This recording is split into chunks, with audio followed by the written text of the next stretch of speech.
عشرائے محرم الحرام کی چھٹی مجلس سے خطاب کرنے کا شرف حاصل ہوا۔ در حقیقت عشرہ تو نہیں کہہ سکتے اسے، کیونکہ 9 مجالس ہیں، اس لیے 9 مجالس میں سے چھٹی مجلس پڑھنے کا شرف حاصل ہوا۔ مجھ سے پہلے خطباء نے بہترین انداز میں خطاب فرمایا، اور میرے بعد بھی بزرگان موجود ہیں، انشاءاللہ ان سے استفادہ فرمائیں گے۔ محرم ایک احساس کا مہینہ ہے۔ میں کوئی بڑا عالم نہیں ہوں، علماء موجود ہیں، علماء کا مجمع، چھوٹا سا طالب علم ہوں، چند عرائض آپ کی خدمت میں اور اجازت چاہوں گا۔ محرم ایک احساس کا نام ہے، نہیں امام حسین علیہ السلام زمین کربلا تک محدود ہیں، اور نہیں عاشورہ روزے عاشورہ اور چند ماہ تک مخصوص۔ توجہ فرما رہے ہیں؟ قرآن کی آیت سورہ ہود 120 نمبر آیت میں خداوند متعال نے جو ارشاد فرمایا، اس آیت کے تلاوت کرنے کا شرف حاصل کیا۔ انشاءاللہ درمیان میں اس کی تھوڑی توضیح بیان کر دوں گا۔ اس سے پہلے ایک سوال جو اکثر ہم سے، ہماری ملت سے، ہمارے جوانوں سے پوچھا جاتا ہے کہ ہر سال نئے سرے سے، نئے انداز میں وہی باتیں، وہی عاشورہ، وہی ایام ہم کیوں مناتے ہیں؟ سوال بنتا ہے نا، ہر سال ہم عاشورہ کیوں منائیں بھلا؟ وجہ ہے اس کی بھی، ان کے سوال کی بھی ایک وجہ ہے، ہمارے منانے کی بھی ہمارے پاس ایک وجہ ہے۔ بہرحال ہر چیز کی کوئی نہ کوئی دلیل ہوتی ہے۔ ہمارے لیے تو اکثر و بیشتر ہم یہی شعر کہہ کر انہیں جواب دیتے ہیں بہرحال کہ کل یوم عاشورہ کل ارض کربلا، لیکن ضروری نہیں کہ یہ اس کی دلیل بنے۔ علماء کا مجمع شعر کو کبھی بھی دلیل کے طور پر استعمال نہیں کیا جاتا، ہاں مگر اس شعر کے ساتھ برہان موجود ہو۔ اور ایک فلسفی ہمارے پاس ہے، شعر تبھی دلیل کے طور پر مانا جائے گا جب اس کے ساتھ برہان موجود ہو۔ لیکن ہمیں ان عقلی بحثوں میں پڑھنے کی ضرورت ہی نہیں، کیونکہ رسول خدا ہمارے درمیان 2 چیزوں کو چھوڑ کر گئے، ایک قرآن اور ایک اہل بیت۔ اگر قرآن سمجھ نہیں آئے گا تو اہل بیت کی طرف رجوع کریں گے، اور اگر کسی کو اہل بیت سمجھ نہ آیا تو اس کا رجوع ہم قرآن کی طرف کروائیں گے۔ توجہ فرما رہے ہیں؟ کہیں دور جانے کی ضرورت ہی نہیں ہے۔ خداوند متعال قرآن مجید میں چند آیتیں بیان کروں گا، پھر آگے چلوں گا۔ پہلی آیت جس میں خداوند متعال نے اس سوال کا جواب دیا، وَكُلًّا نَقُصُّ عَلَيْهِ مِنْ أَنْبَاءِ الرُّسُلِ، یہ کوئی نئی بات نہیں کہ تم جو پوچھ رہے ہو کہ ہر روز یہ وہی بات، وہی چیز کیوں دہرائی جا رہی ہے، کوئی نئی چیز نہیں۔ خداوند متعال کہہ رہا ہے وَكُلًّا نَقُصُّ عَلَيْهِ مِنْ أَنْبَاءِ الرُّسُلِ، اس سے پہلے بھی ہم نے آپ کو، رسول خدا سے مخاطب ہو کر، اس سے پہلے بھی ہم نے آپ کو گزرے ہوئے رسولوں کی کہانیوں کے بارے میں بتایا۔ قرآن واضح دلیل ہے ہمارے پاس کہ قرآن میں واقعات کو بار بار ذکر کیا گیا۔ اس کی وجہ کیا تھی؟ خود اگلی ادامے میں خداوند متعال نے ارشاد فرمایا ما نثبت بہ فؤادک، تاکہ علت بھی بتائی، آگے 3-4 علتیں بتائی اس کے تکرار کا، بار بار انبیاء کے قصوں کے تکرار کا یہی وجہ ہے کہ ما نثبت بہ فؤادک، تاکہ آپ کی عقلوں کو ثابت رکھا جائے۔ در حقیقت یہ خطاب رسول سے نہیں ہو رہا، یہ خطاب ہم سے ہے۔ رسول کی عقل تو عقل مطلق ہے خدا کے بعد، ہماری عقلوں کے بارے میں بتایا جا رہا ہے تاکہ یہ قصے، یہ محرم، یہ عاشورہ بار بار منا کر یہ بتانا چاہتے ہیں تاکہ تمہاری عقلوں کو ثابت رکھا جائے۔ محمد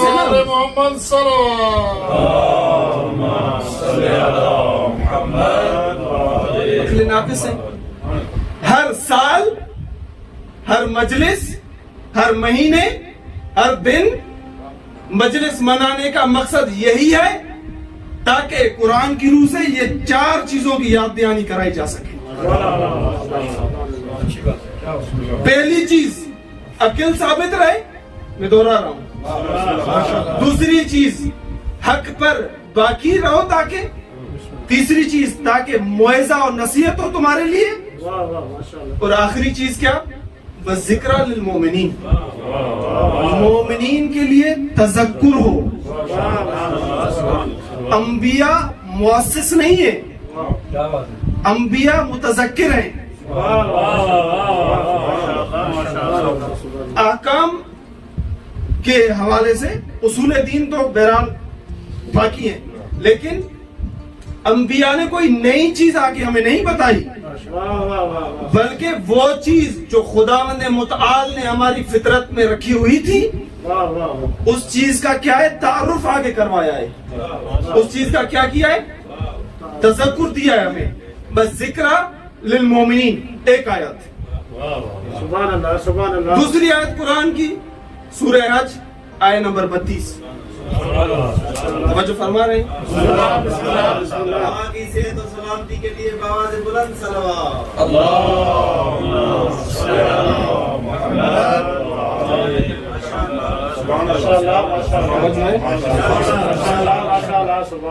دوسری آیت جس کا میں نے شروع کلام میں تلاوت کرنے کا شرف حاصل کیا، وَمَن يُعَظِّمْ شَعَائِرَ اللَّهِ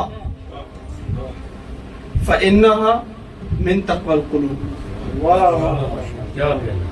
سبحان اللہ۔ شاعر خدا کی تعظیم کرو تاکہ من تقوی القلوب، تاکہ تمہارے قلب متقی ہوں۔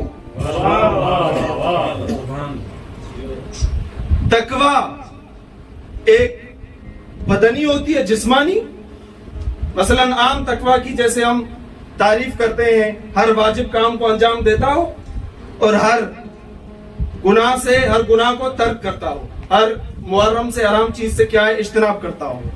لیکن ایک تقوی معنوی بھی ہے جسے خدا نے اس سورت میں کیا کہا؟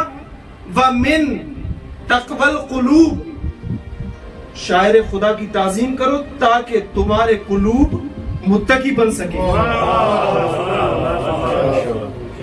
اب قلوب تو متقی بنیں گے، لیکن اس سے پہلے ہمیں یہ تو پتا چلے کہ شاعر خدا کیا ہے۔ فرما رہے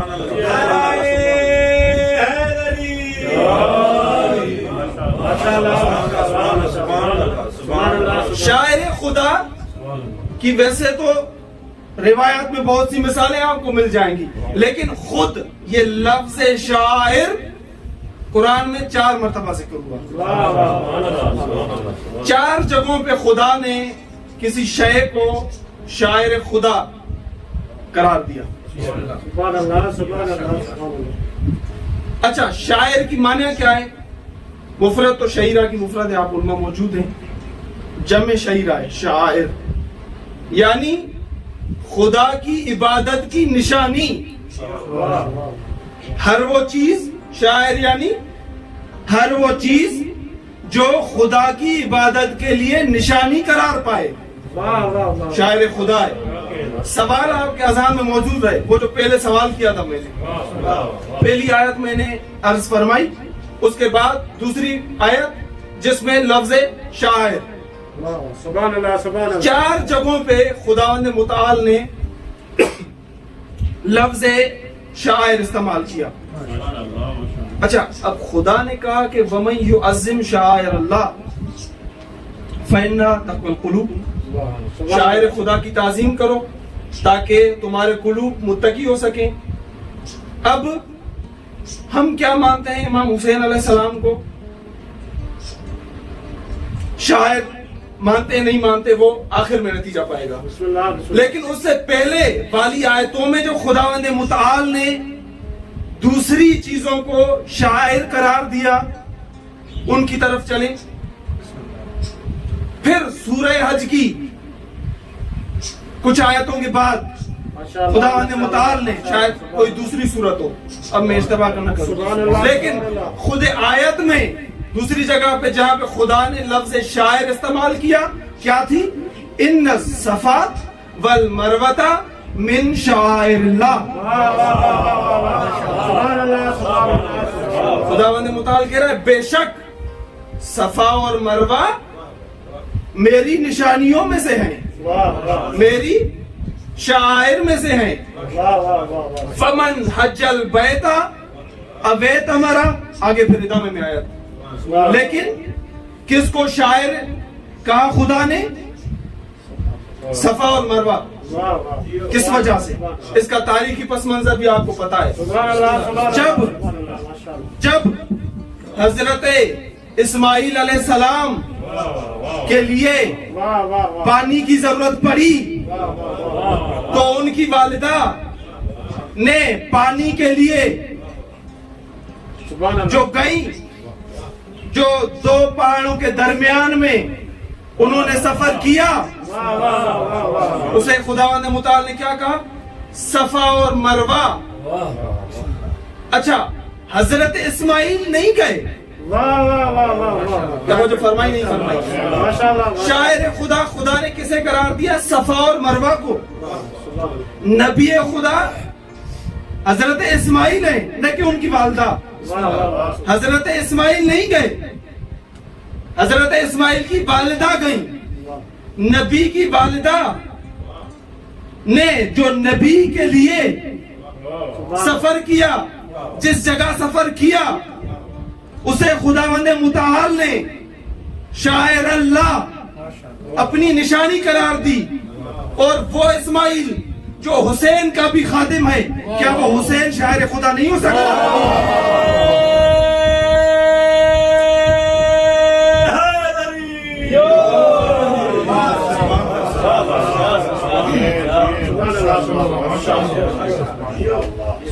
اسماعیل کا بھی آقا ہے جو، کیا وہ شاعر خدا نہیں؟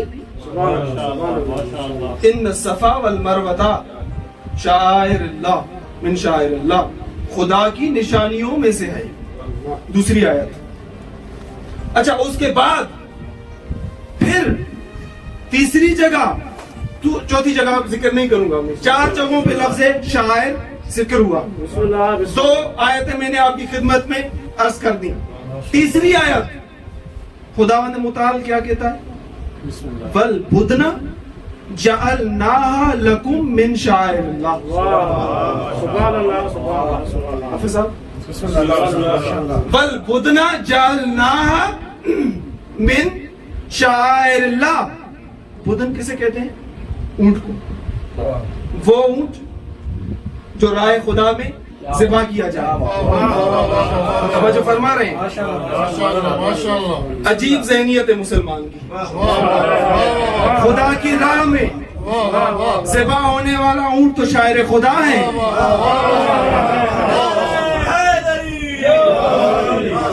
خدا کی راہ میں بلبدنا شاعر خدا ہے، لیکن خدا کی راہ میں حسین ذبح ہو جائے شاعر خدا نہیں. بس 3 آیتیں میں نے آپ کے سامنے عرض فرمائی. بسم اللہ بسم اللہ. سوال آپ کے ذہن میں باقی رہے، عاشورہ بار بار منانے کی علت. تیسری آیت یہ تو میں نے اس کے ذیل میں بیان کی نا، وہ عظیم شاعر اللہ کی، شاعر کی 4 آیتیں تھی، اس کے ذیل میں نے بیان کی۔ بسم اللہ بسم اللہ۔ اچھا، اس سوال کے متعلق تیسری علت جو قرآن سے ثابت ہوتی ہے، مشہور و معروف آیت مودت، واہ واہ واہ سبحان اللہ۔ قل لا اسألکم علیہ اجرا الا المودۃ فی القربى۔ واہ واہ۔ کسی بھی نبی نے اس سے پہلے، آپ جائیں تاریخ کے اوراق پلٹیں جا کے، کسی بھی نبی نے اس سے پہلے کسی بھی امت سے اپنی زحمت کا اجر نہیں مانگا۔ توجہ فرما رہے ہیں؟ کسی بھی نبی نے، لیکن خدا نے کہا، رسول خدا کو کیا کہا؟ قل۔ اچھا، رسول اتنے امین ہیں کہ وہ جو خدا نے کہا ہے کہو، وہ بھی بیان فرمایا، قل۔ نہیں تو جب کسی کو کہا جاتا ہے کہ یہ میری فلاں بات ان تک پہنچائے، تو وہ یہ نہیں کہتا اگلے والا پہنچانے والا کہ فلاں نے مجھے کہا ہے کہ یہ بات وہاں تک پہنچائے، وہ بات پہنچاتا ہے، نہ کہ پہلے کہتا ہے قل۔ لیکن رسول اتنے امین ہیں کہ پہلے کیا کہہ رہے ہیں؟ قل۔ جو خدا نے کہا تھا رسول کہو، لا اسألکم علیہ اجرا الا المودۃ فی القربى، نہیں چاہتا میں اجر، لیکن چاہتا ہوں مودت اہل بیت کی۔ اچھا، محبت اور مودت کا فرق تو میں نہیں بتاؤں گا، واضح ہے، بس چھوٹا سا ایک جملے میں اس کو میں سمیٹوں۔ محبت کا تعلق دل سے ہے، مودت کا تعلق عمل سے۔ قل لا اسألکم علیہ اجرا الا المودۃ، الا المحبت نہیں کہا، محبت نہیں کہا، مودت کہا ہے، یعنی عملی طور پہ اس کو انجام دو۔ تو ہم بھی تو یہی کر رہے ہیں، ہم بھی تو حسین کا ذکر منا کر ہر سال مودت کا ثبوت دینے کی کوشش کر رہے ہیں۔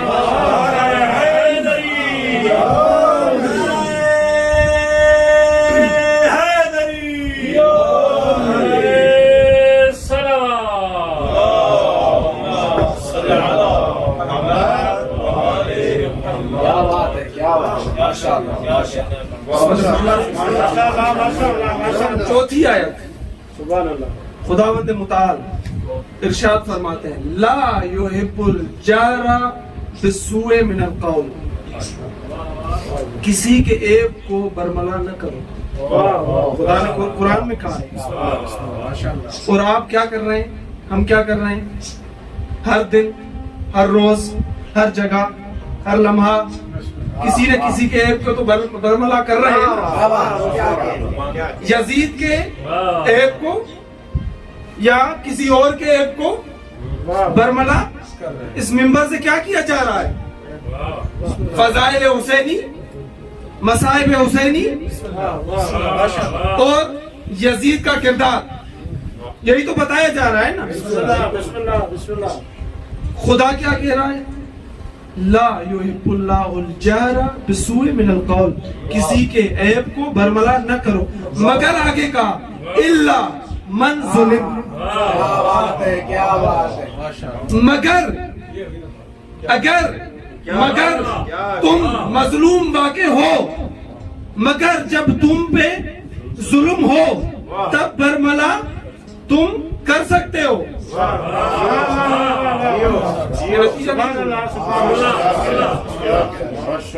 سلوات پڑھیں محمد والے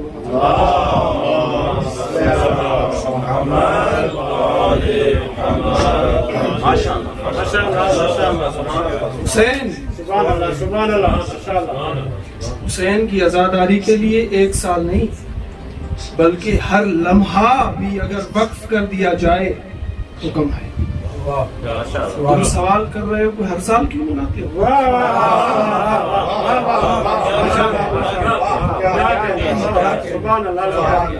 کوئی مرحوم آیت اللہ تھے، آیت اللہ عبد الحادی شیرازی نام تھا ان کا، تو اکثر نماز پڑھایا کرتے تھے، تو